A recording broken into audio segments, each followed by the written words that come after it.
Hi, I'm Peter Mikhail with ATI, Advanced Training Institute here in Las Vegas, and I'm here with a special friend of ours, Jonathan Magel with Gold Medal Service, formerly of actually ATI. So, Jonathan, say hi. How's it going? I'm Jonathan with Gold Medal Service. Used to work at ATI as the Director of Operations here.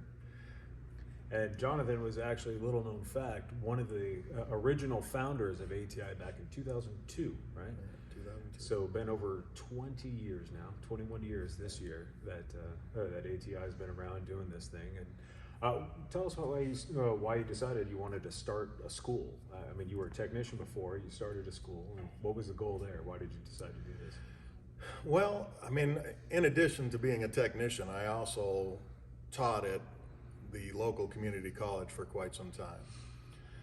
And what I was finding was, in a lot of cases, students would go to school for a semester, a traditional college, obviously, where you go to school for a semester and then you have these breaks.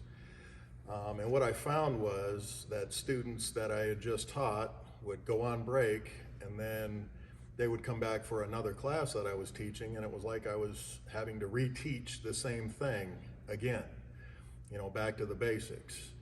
So it was believed, or our belief was, that if you got into an educational program and just continued on with it and continued learning and used your hands and worked with the type of equipment that you're going to work on out in the field, that you wouldn't forget so much.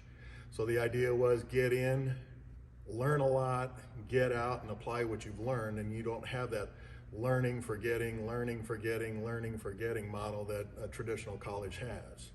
So like I say, get in, get out, go to work, start making your money as soon as you graduate.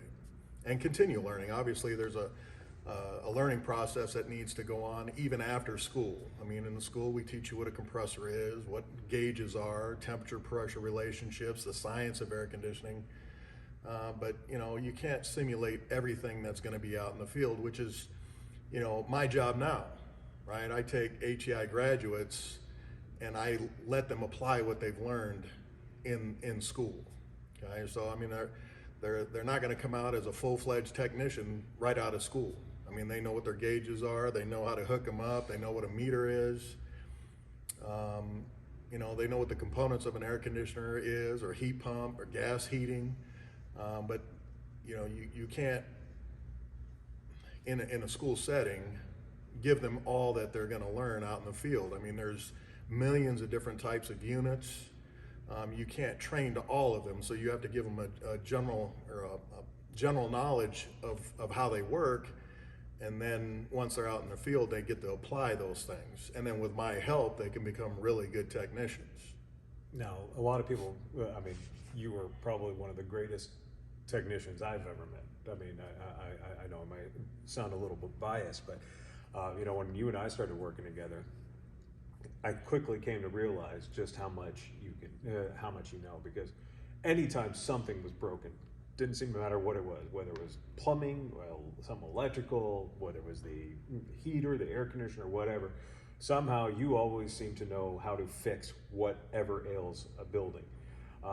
So is that typical of HVAC, like seasoned HVAC guys, or is that something that that's just you, like something that you... No, I mean, you'll find that in the air conditioning trade, we kind of dabble in all those other industries.